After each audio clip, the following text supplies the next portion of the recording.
Prince Harry names William and Catherine in witness statement during UK trial. In a striking courtroom moment, Prince Harry formally named Prince William and Catherine in his witness statement during his UK trial against British tabloids. The disclosure confirmed that William and Catherine among those Harry remained in regular contact with during the years covered by the lawsuit, despite their current estrangement. The move highlighted the personal stakes of the case, blending legal testimony with unresolved family ties at the heart of Britain's most scrutinized royal dispute. For years, the world waited. Rumors swirled, whispers echoed through palace halls. But now, with the eyes of the world watching, Prince William has finally shattered the silence. His words about Prince Harry's return weren't just unexpected, they were explosive, filled with decades of tension, guilt, and concealed pain. What was said has left even the firm stunned, and the fallout is just beginning. Before we go deeper into what this really means for the royal family, make sure to subscribe so you don't miss a single update. No one saw it coming. Not the advisors pacing nervously behind closed doors, not the journalists scrambling for confirmation, not even the senior royals who believed this chapter had long been sealed shut. And yet early that morning, a quiet notice emerged from Kensington Palace, an emergency statement. No explanation, no context, just a time, a place, and a name that had not been spoken publicly in years.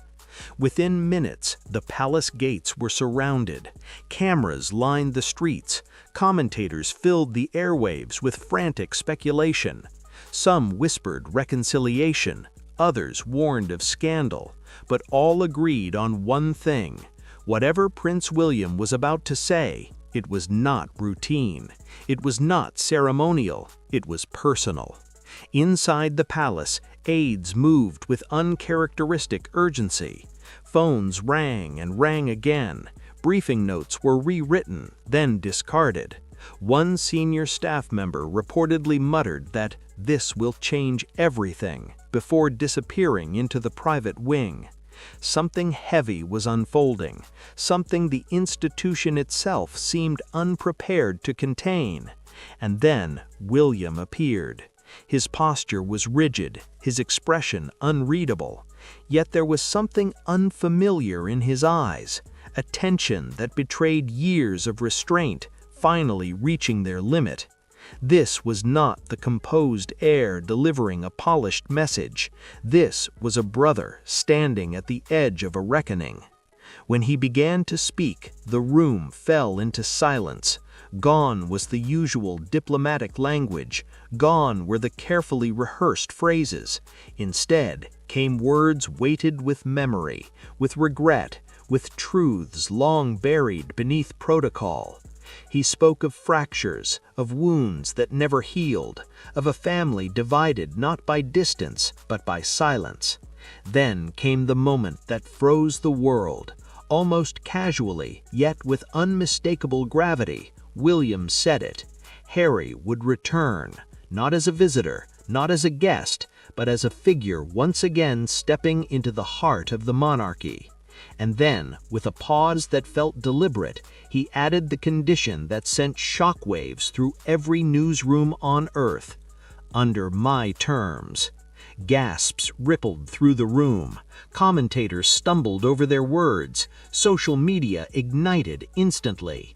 What terms? What bargain? What price had been demanded for a return once thought impossible? And more importantly, what had forced the future king to open a door he himself had once closed? Because this was not an act of mercy. It did not sound like forgiveness. It sounded like necessity, like urgency, like a decision born not from healing, but from fear. But behind William's poised declaration lies a storm of secrets, because this return was not born from forgiveness, it was triggered by something much darker. Prince William didn't arrive at this decision on a whim. Days before the announcement, he uncovered something, a chilling truth buried within the palace archives, a truth so raw it forced him to reevaluate everything he believed about Harry's departure. This wasn't just a brother's choice, it was a matter of royal survival. It began with a locked drawer in King Charles's private study, one William had never dared open before. But a misfiled folder, half exposed during a quiet afternoon, drew his attention. At first, it seemed harmless, a collection of briefings, outdated correspondence, nothing more. But wedged deep inside was a leather-bound dossier, thick, sealed, labeled in his father's hand, 2020 Accord, confidential. He opened it. What he read changed everything. The dossier contained details of a covert agreement orchestrated at the height of the 2020 royal crisis. It wasn't just Harry stepping away, it was a trade, one that involved powerful political pressure, financial leverage, and most shockingly, a senior royal figure demanding Harry's exile as the cost of silencing a separate scandal. A scandal that, if ever revealed, would crumble the very walls of Buckingham Palace. But that wasn't the worst part. Tucked within the pages was a letter, handwritten, yellowing slightly at the edges. The ink was unmistakable. It was from Diana, addressed to William. She had warned of this moment in haunting prose. She wrote of the day the brothers would be pulled apart, not by public duty, but by internal betrayal. She feared one would be used, the other discarded. Her words struck like a dagger. Protect him, William, not from the world, but from the family. The truth seared into him like fire, because alongside Diana's voice came evidence of something far more calculated. Blacklisted press briefings, leaked narratives painting Harry as unstable, traces of manipulation stemming from within the palace itself, and at the center of it all, someone William had once trusted. His face reportedly went pale. For hours he sat in silence, the papers spread before him. When he finally rose, it was near midnight. He didn't wait. He stormed down the halls of Clarence House and demanded an audience with the king. What followed was described by an insider as a confrontation fit for Shakespeare. Voices raised, accusations hurled, the past unearthed. William wasn't just angry, he was devastated. Everything he had believed about his brother's departure had been filtered through layers of half-truths, layers constructed not for peace, but for control. And now the truth had burned through the illusion. But while William wrestled with this newfound truth, across the Atlantic, Harry was already preparing for a moment he had sworn would never come. No cameras, no public fanfare. Just a single jet, a guarded car, and a man returning to the land that once turned its back on him. Prince Harry's secret return to Britain was planned long before William's announcement, but what he returned for and who he intended to confront is a tale still cloaked in danger and drama. While the media fixated on William's declaration, behind closed doors, something far more seismic was already unfolding. A private jet, unmarked and untracked, touched down at RAF Northolt in the early hours before dawn. There were no welcoming parties, no royal convoy, just a blacked-out vehicle waiting at the edge of the runway, headlights dimmed, windows tinted, engine idling. Inside that vehicle was Prince Harry. His return had been orchestrated with surgical precision, intelligence-style secrecy ensured by a select few who dared to break the chain of traditional protocol. Even the press, usually relentless in pursuit, were caught completely unaware. But the absence of headlines did not diminish the weight of the moment. If anything, it magnified it. Rather than heading to any of the royal estates, Harry was transported to a secure countryside residence owned by a private ally of the late Queen. The location, far from the public eye, served a purpose, not just safety, but solitude. It was clear from the outset, this was not a ceremonial return, this was personal. And the man who arrived was no longer the carefree soldier or charismatic spare. Those who saw him described a figure marked by years of strain.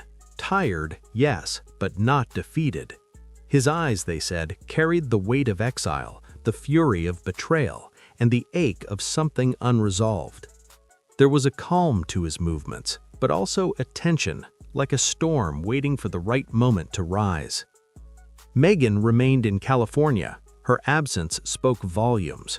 While public narratives speculated on fractures or reluctance, insiders hinted at something far more strategic. This was a solo mission, one that required Harry to confront ghosts alone, one that may not have had her blessing.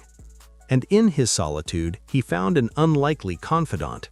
Princess Anne, sharp-eyed and notoriously no-nonsense, arrived quietly one evening. The two walked the grounds under a shroud of nightfall, their conversation unseen but not unheard. A single phrase emerged from that encounter, captured by a nearby staffer. Anne's voice, firm and unflinching, "This house eats its sons." Those words lingered, because in that moment, Harry wasn't just grappling with the past, he was being warned about the future, a future that would test not only his loyalty, but his survival inside an institution that had once pushed him out. But before the brothers could meet face to face, a figure long believed neutral would shift the chessboard.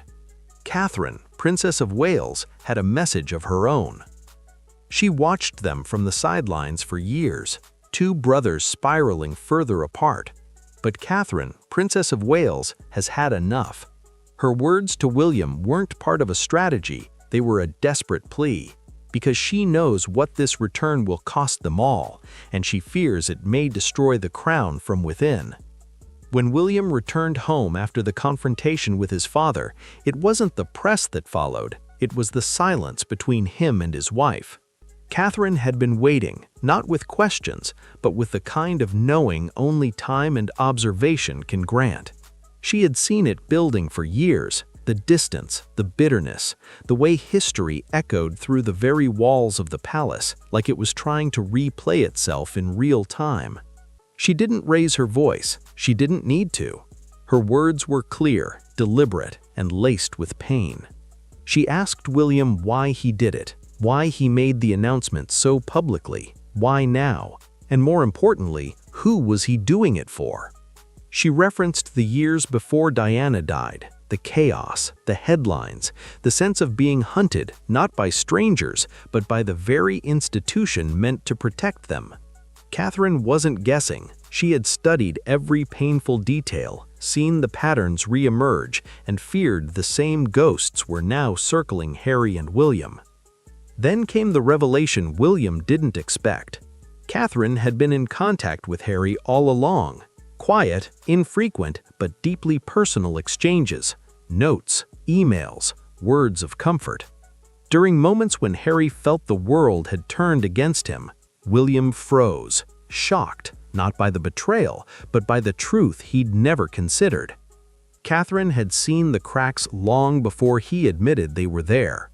Her voice broke when she said it. This could break you both. She wasn't talking about royal duties. She wasn't talking about headlines. She was talking about what little remained of two boys who once ran through the halls of Kensington Palace, chased by nothing but laughter. That innocence was gone, and what remained was brittle, fractured. Catherine questioned William's motives. Was this truly about healing? About offering his brother a path back?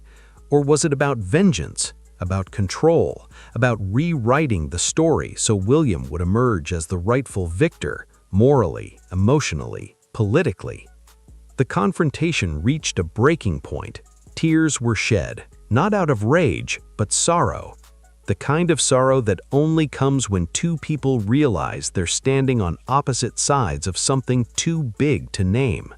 It wasn't just about Harry anymore. It was about everything they had lost trying to hold the crown together.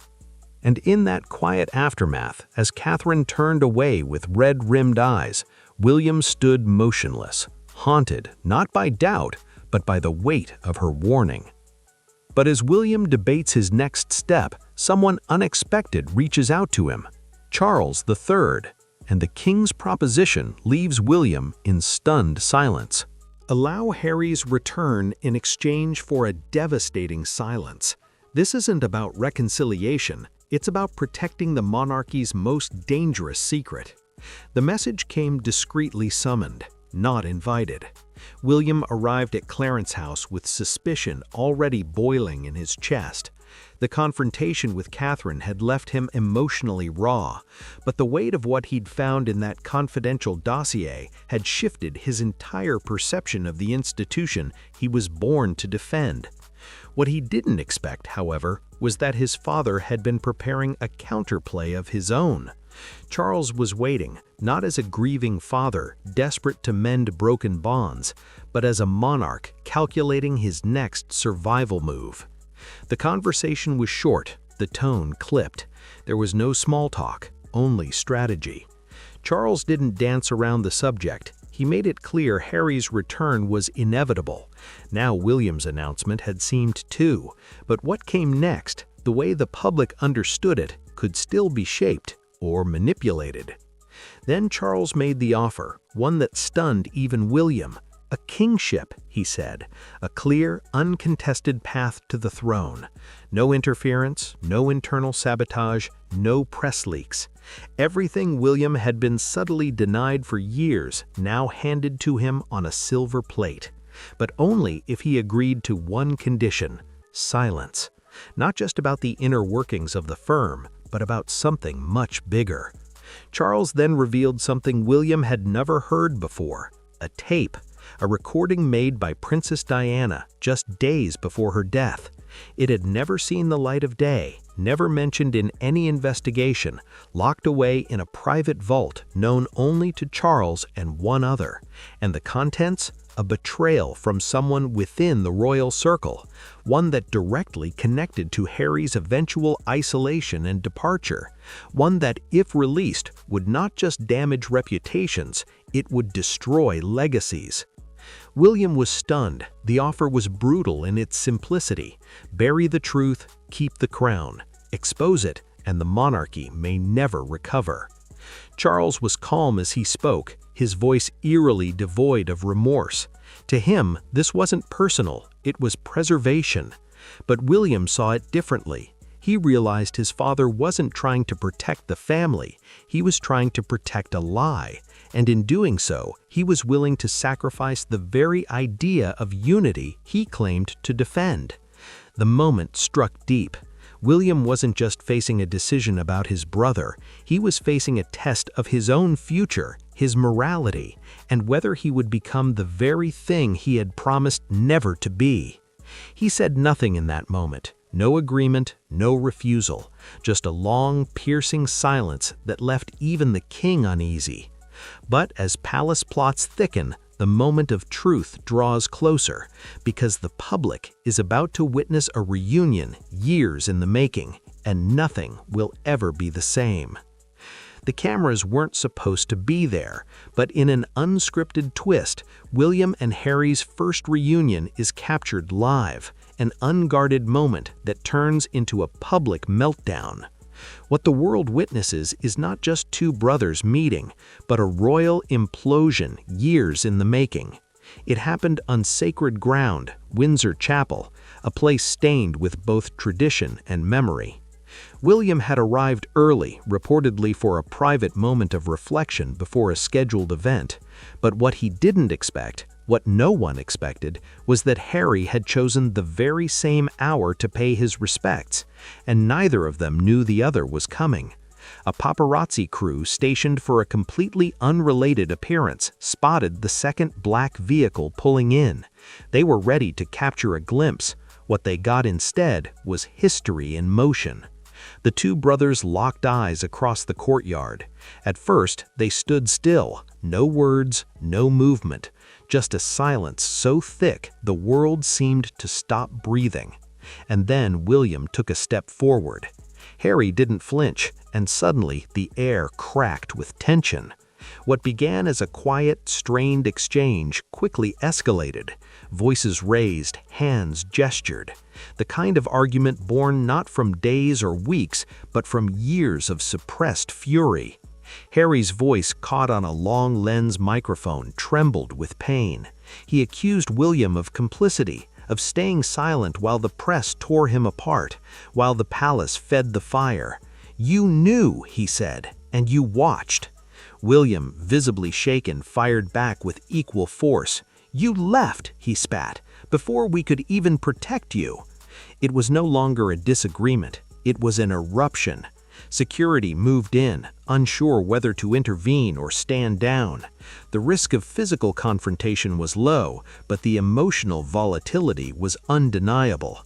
And that's when Catherine appeared. She didn't shout, she didn't plead, she simply stepped between them, and for a moment the world saw something they weren't supposed to. 3 people bound by blood, drowning in the weight of everything unspoken. Catherine's presence didn't solve anything, but it paused the spiral. The footage went viral within minutes. Networks scrambled to verify authenticity, but it didn't matter. The world had already seen it, unfiltered, raw. 2 heirs to the British crown unraveling in front of millions. Public opinion fractured instantly. Some called the moment heartbreaking, a glimpse into the toll the crown had taken on 2 boys who once shared a nursery. Others saw it as theater, suggesting it had been orchestrated to sway sympathy. But one thing was clear: this was no longer just about duty or tradition, it was about humanity and pain. But the palace saw something else, a threat, because for the first time, control had slipped. And so, as headlines explode across the globe, the palace initiates its final plan to take control of the narrative. No matter who gets hurt, in the shadowy backrooms of royal advisors, a secret initiative is activated. Project Rembrandt. Its goal: to control the fallout, shape the headlines, and if necessary, erase the truth. But this time, Harry's not playing by their rules. And neither is William. He was protecting the truth. But before the press can strike, William makes a final move, one that will either redeem the crown or bring it to its knees. He looks straight into the camera. No palisades, no advisors, just a brother, a future king, and a man reclaiming truth. In a surprise national broadcast, William delivers the final word, and what he says about Harry, the monarchy, and their mother's legacy shocks the world.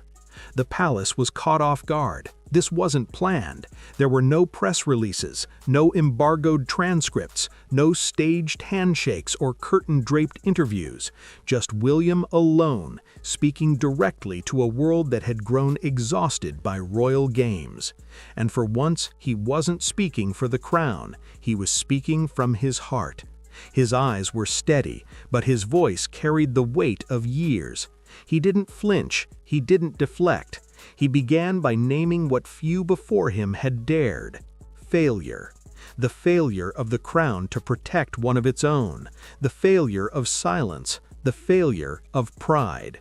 He addressed Harry by name, not as a prince, but as a brother, and then Meghan, not as an outsider, not as a headline, but as family. He admitted openly, painfully, that they had been let down. He said what the public had whispered for years: "We failed them." The room around him was quiet, but the world was not.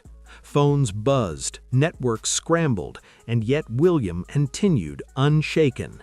He turned to the future, to the monarchy's next chapter, and this time it wasn't laced with promises of tradition and duty. It was filled with something the public rarely heard from royalty: transparency. He vowed that the next generation of royals would no longer live behind curtains of protocol and press management, that accountability would not be an option, it would be the foundation. Then he invoked the one name that silenced everything: Diana. He spoke of her not as a symbol, but as a mother, a woman who had begged for unity, who had warned of division, who had died with the world still watching her sons drift further apart. William's voice faltered only once, when he read her final plea from a note never seen by the public until now: "Find your way back to each other, no matter how far you stray." And then the words that would echo around the globe. "Harry, the door is open." It wasn't grand, it wasn't theatrical, it was quiet, final, and deeply human. In that moment, William didn't just reclaim control from palace advisors or media narratives. He reclaimed the one thing the monarchy had nearly lost, its soul. But even as the world applauds William's bold stand, the question still lingers: will Harry accept or walk away forever? With everything laid bare, only one voice remains unheard: Harry's. The world watches as he disappears from public view. No interviews, no response. But inside Frogmore Cottage, a single decision is being made. Will he return to the family or finally close the door for good? The days following William's broadcast were unlike any in recent royal memory. Silence blanketed the palace. Journalists camped outside gates with nothing but speculation to report. News channels replayed the speech on loop, dissecting every pause, every syllable. But the only person who could truly shift the next chapter was nowhere to be seen. Harry had vanished. Sources confirmed he was staying at Frogmore Cottage, his last official royal residence. No public movements, no statements, no leaks. For the first time in years, Harry was completely unreachable, even to those closest to him. Some called it avoidance, others called it self-preservation, but those who truly understood the weight of what he carried knew this wasn't about the cameras. This was about identity, forgiveness, and a question that had haunted him since the day he walked away. Could he ever truly come home? Meghan remained in California. Her silence only amplified the pressure. Then, without warning, she broke it, not through an interview, but through a single cryptic message posted to a private foundation site. Healing doesn't always mean returning. The phrase exploded across headlines. Was it a sign of support, a quiet goodbye, a warning? No one knew, but it added a new layer to the already growing tension surrounding Harry's next move. And then 3 days later, a royal courier delivered a letter to Kensington Palace. Handwritten, sealed, the wax bore Harry's personal insignia. It was addressed to William. William took it without a word. No aides, no staff.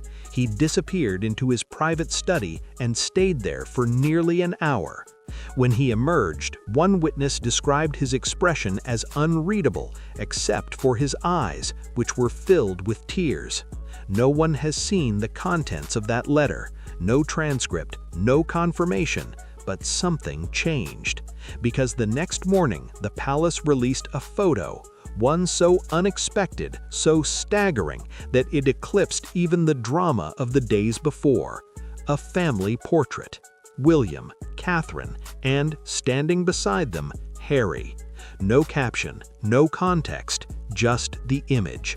Speculation erupted instantly. Was this his return or his farewell? Was it taken that morning or months ago? Had the rift been healed or simply masked for the sake of unity? No one had answers. But the silence surrounding the photo said more than any statement could. Because whether it marked a new beginning or a final chapter, one truth had become undeniable. This wasn't just about two brothers anymore. It was about a nation, an institution, and the ghosts that still lingered within both. In the end, the monarchy didn't just face a brother's return, it faced its own reckoning. And the world will never look at them the same way again. Thanks for watching. Don't forget to like and subscribe, and we will see you in the next one.